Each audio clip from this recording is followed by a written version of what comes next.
How's that? That looks good. Let me know when you're ready, Andrew. I'm all set. Are you ready, Peter? Yeah, I'm ready. Okay. How's my hair look, Andrew? Good. Thanks, man. So just for recording purposes, can you say and spell your full name? Peter Tefft, P-E-T-E-R-T-E-F-F-T. Okay. And just some basic information. How long have you been a part of District 21 before yesterday? I moved to District 21 last year, so about a year. Could you put a month on that? It would have been last year, April, I believe. April. Okay. And that's when you started attending the meetings for District 21 Republicans? Yep. So My first meeting was the district reorganization meeting, where at that meeting I was nominated to run for chairperson against Connor Swenson. He's the current chairperson, and I believe to be the party behind the move to have me expelled, I guess we're calling it. So, just to get this straight, you believe that you were expelled on the basis of one person, Connor Swanson, versus the whole party? Well, it would have been him organizing it. He's a pro-LGBT activist. He attends the Pride marches, similar to the one that took place while I was in Charlottesville doing my activism. The reason given for my expulsion was it was thought that my activism hinders candidates from being elected. Now, I was a delegate for alternate delegate for District 46 when I was there, and I had gotten my district to go for Trump for the primary. So I pick winners. District 21 hasn't had any Republican representation for quite some time. They're not doing a very good job. That's why I called them losers in my tweet. And I wanted to help turn that around. And the reasons they gave for expelling me, I don't think they were very valid. So you say activism was one reason why they expelled you. Any others? Yeah, well, the activism pertaining to my pro-white activism, I believe that white people deserve equal protection under the law. The only non-white person in the room last night voted to keep me in. He said that I was nice to him. And he agrees that everyone deserves equal protection under the law, as I'm sure many other people do, though I think they're afraid to speak up about it. As far as Connor Swenson activism goes, as I said, there was a Pride Week function the weekend of Charlottesville, and that featured an all-ages drag show. Now, according to the College of Pediatricians, pushing transgenderism on children is abuse. So I would say that his activism is much more detrimental to what our party stands for.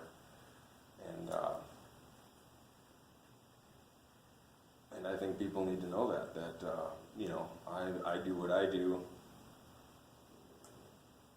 Similar to the reasons he does, we probably disagree, and nobody maybe because he told them to, nobody reached out to me to confirm. I had discussions with a few members of my district last night. We seemed to come to agreement on a lot of things. People, came up to me last night asking if I would support their candidate. I won't name any, I haven't had a chance to look into every candidate, but people don't think that I hinder their ability to get election if they're having their supporters come up and ask me if I would support them. But the majority on the secret ballot, they needed a majority to expel someone like yourself. Yes. So a majority there last night did choose that. Yep, and as I said, District 21 has a losing record. They need to try something new, and I was, I think the Trump platform is very new for a lot of people to get their head around. I like to think of it as a more identity-focused conservatism rather than money-focused conservatism. And, so there's people are coming around to that, and I think it's important that, people like me stand up and show that, even though we're a very conservative state, there are very liberal parts of our state, and we're all aware of that, and, I just like to bring a focus on that. So I know you've done plenty of interviews here at WDAY with other reporters, not myself. And I was going back through our archives, and I did see that you identify as a nationalist, correct? Negative. Okay, how would you identify? I'm a nationalist, but, I would put a qualifier on that. I'm an American nationalist.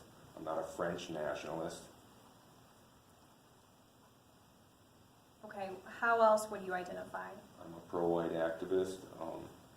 Everyone deserves advocacy and civil rights, and I speak up and monitor civil rights violations to white people, similar to the young man that was kidnapped in Chicago.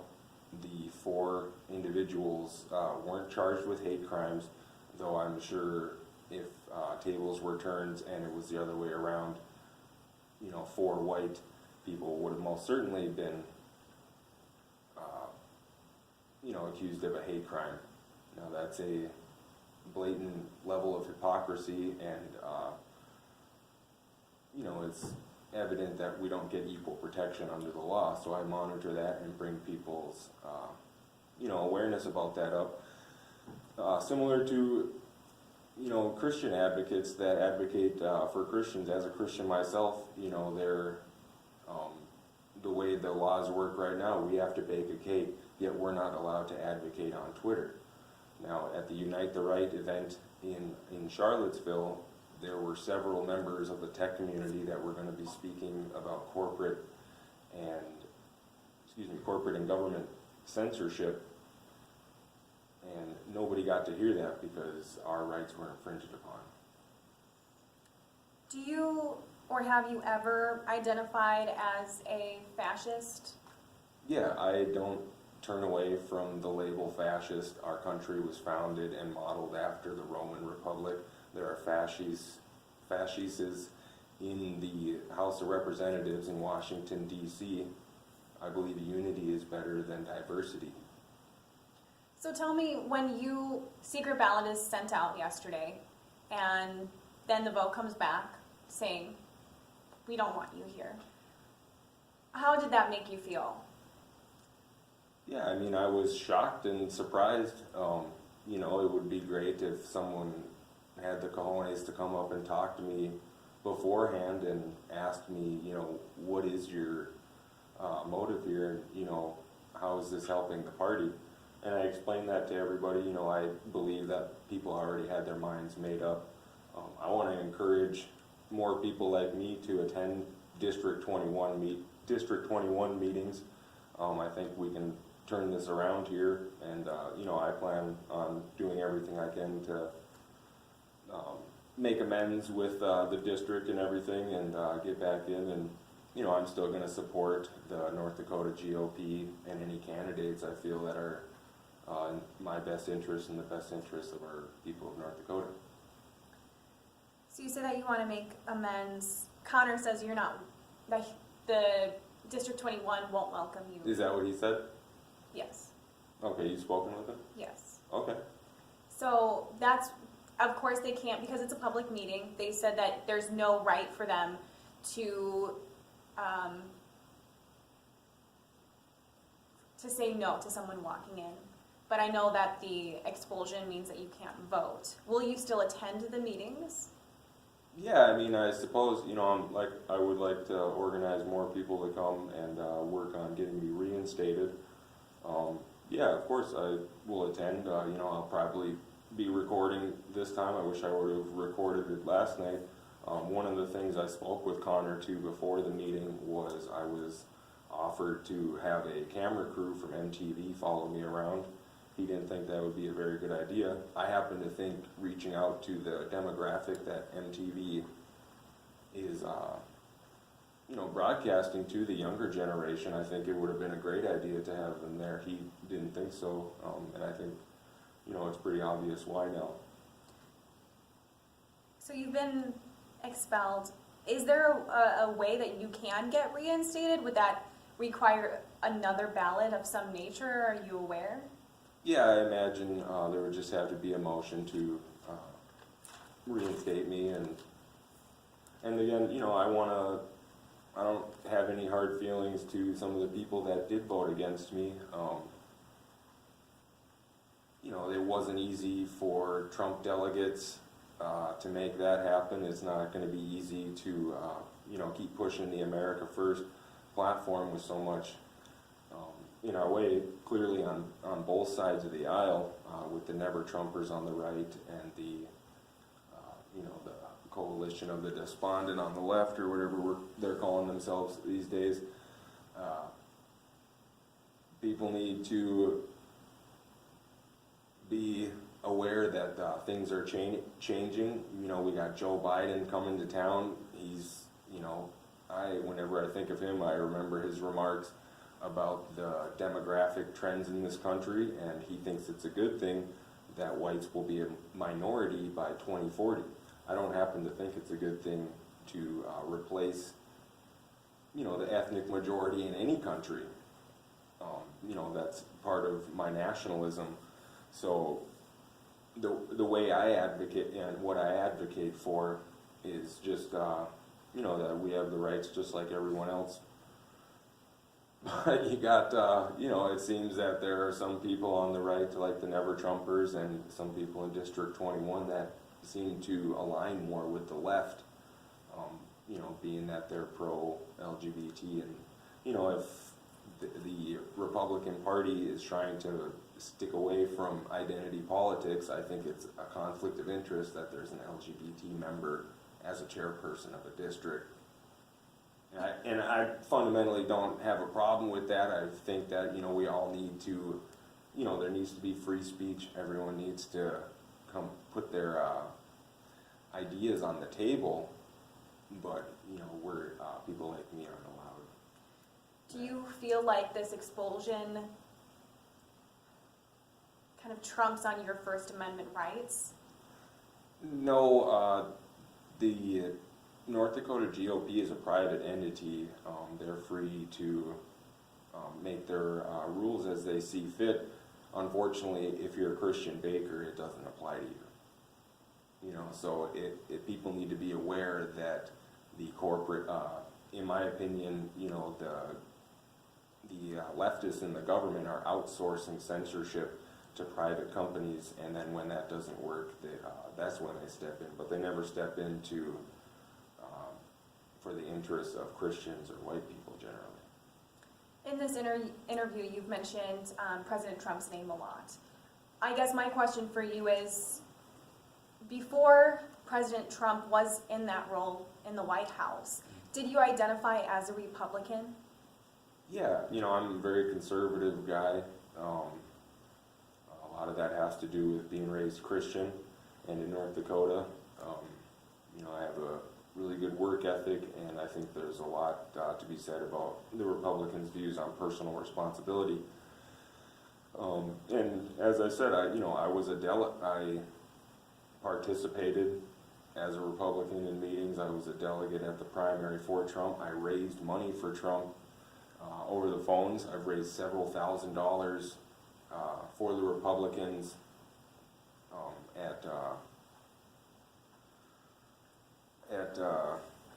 I raised several for, at that time, that was during the 2008 presidential election and 2010 elections.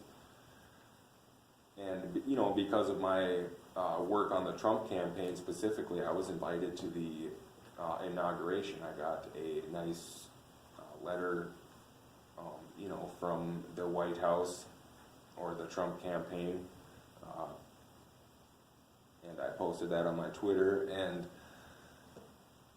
so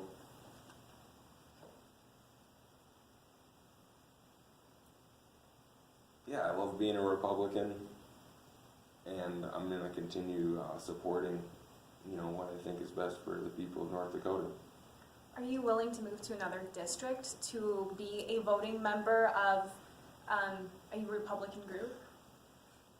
Well, I trust that the people of North Dakota are kind of on, we're on the right path. We're getting candidates that are pushing the Trump platform. I think it's more important that I stay downtown. I get young men reach out to me a lot that are in college. They're witnessing firsthand the anti-white narratives that are being spun in these, these institutions of higher education, mostly in the humanities wing, and they need to know that there is somebody advocating for them. Being downtown, I am witness to a lot of the things that I think are wrong with North Dakota, being the drug use and the secularism and attending left-wing events.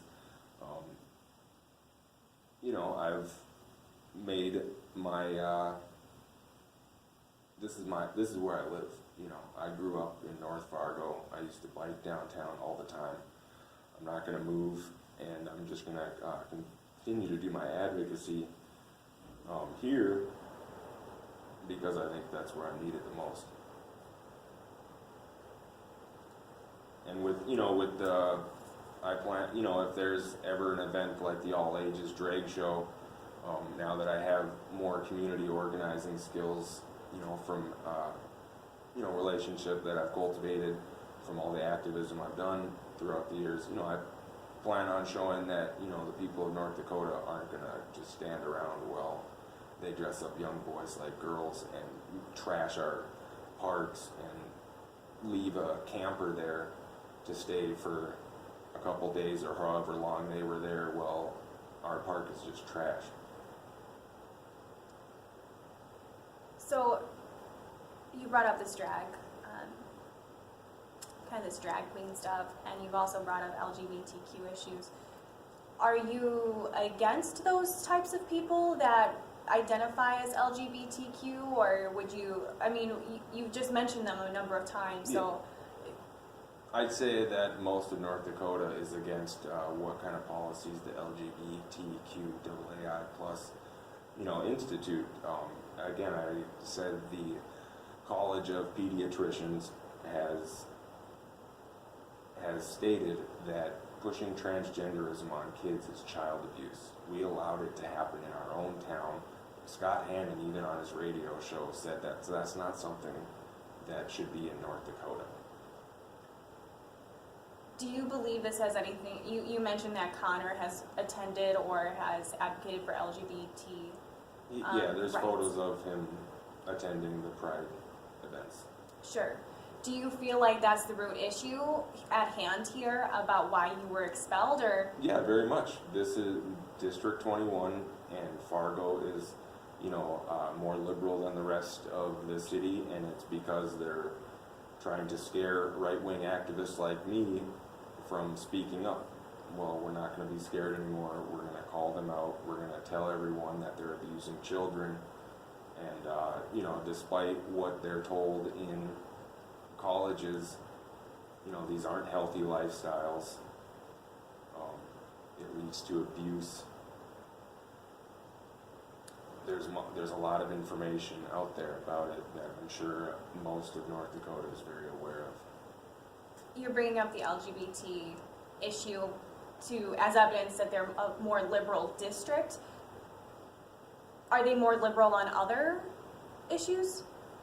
Yeah, I'd say they're a lot softer on, gun ownership around here. Yeah, it would, and again, it's not just people that identify as Democrat or vote for left-wing policies. This is going on in our own party. Again, this is the only district where we have no Republican representation, and so, in my opinion, people need to be aware that that might be a cause. Like maybe they don't want to win around here, so Connor can keep attending his Pride events. Do you feel like this is really an issue with the district itself or an issue that you have with Connor?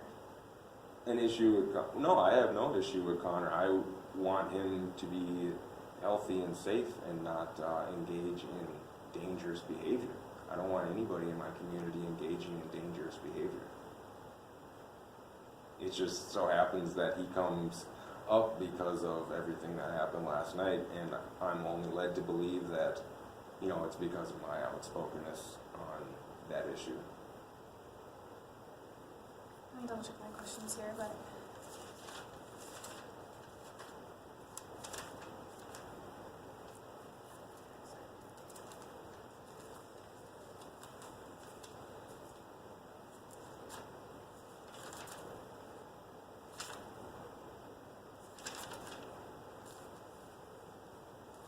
I'll find it now.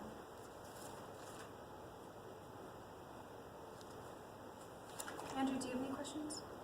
I don't think so.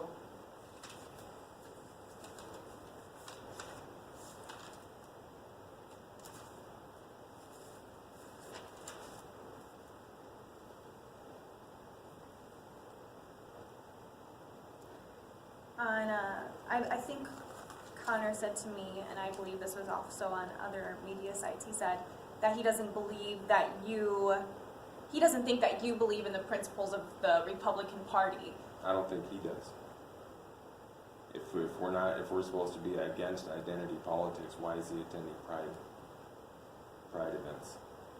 Why are they, you know, it doesn't make any sense.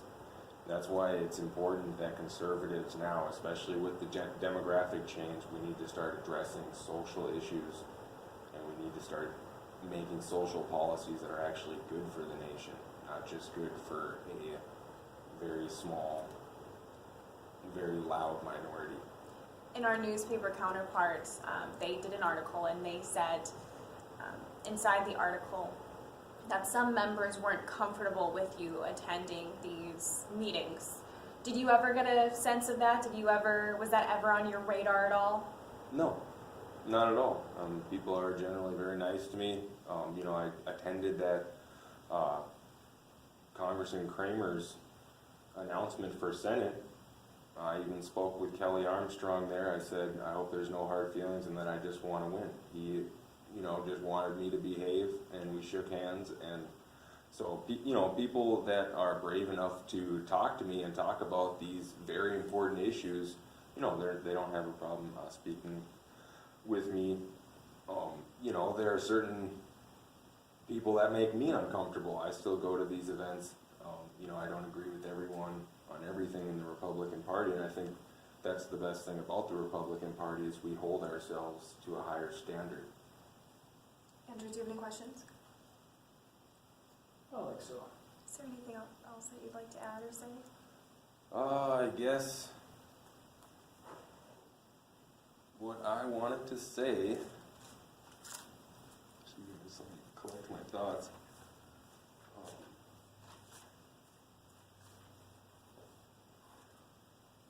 What I would like to say is, you know, we're gonna keep pushing the Trump agenda. I'm gonna keep advocating for his policies.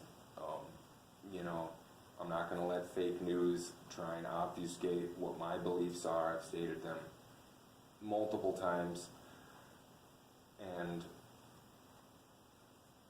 we're gonna win in 2018. Can you just sum up for me, in our interview today with Connor, he described your beliefs as hateful. Do you disagree with that? No, I don't hate anybody. I would describe what they did to me last night as hateful. Andrew, do you want to get some two shots? Yeah.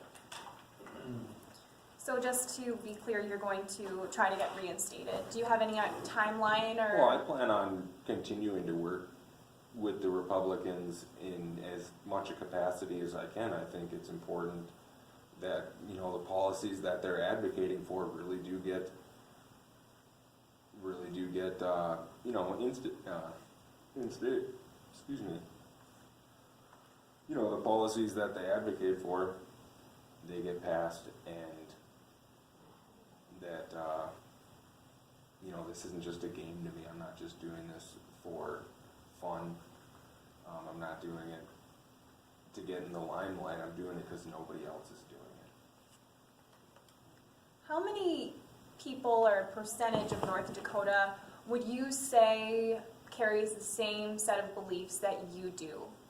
Would you say the majority, minority, 10%? However much Trump won by, that's who agrees with it. So just to be clear, you believe that anyone that voted for Trump agrees with your ideology?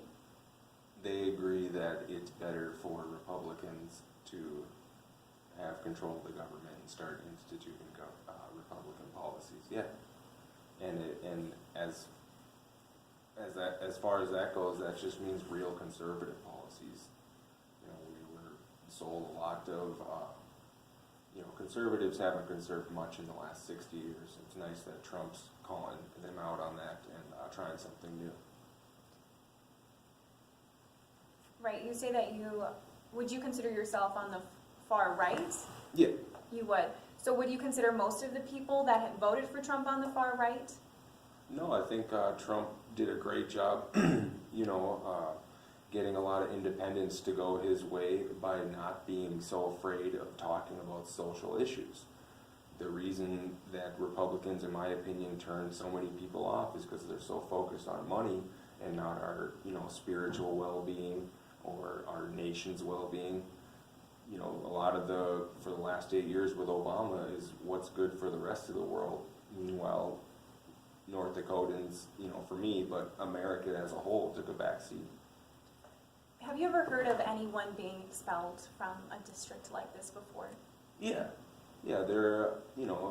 I've met many men that have been doing pro-white activism for much longer than me. They've had problems with their own local GOP. Some are still, me being in a very liberal district, again, I sort of had an inkling this might happen, but there are men like me that are, participate in GOP politics in their own districts and don't have any problem because they're in a more conservative region.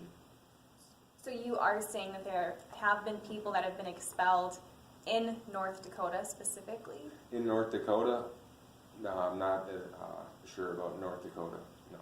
Okay, because we tried to research and we asked Connor if there had ever been someone that was expelled, and he wasn't aware, and we went back and kind of dug through our archives, and we couldn't find anyone. Yeah, it's interesting.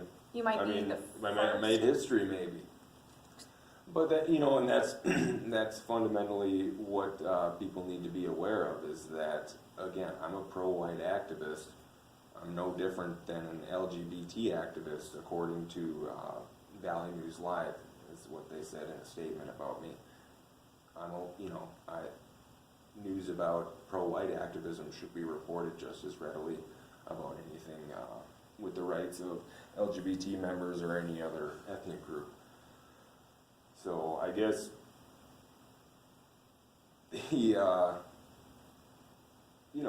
this is just things that we're going through as a country, as our demographics change. Similar things are happening in Europe and, European colonies all over the world. So it's just, I'd rather be in this situation than the situation that, European people of European ancestry are going through in South Africa, for example, or Germany, or Rotterdam, England.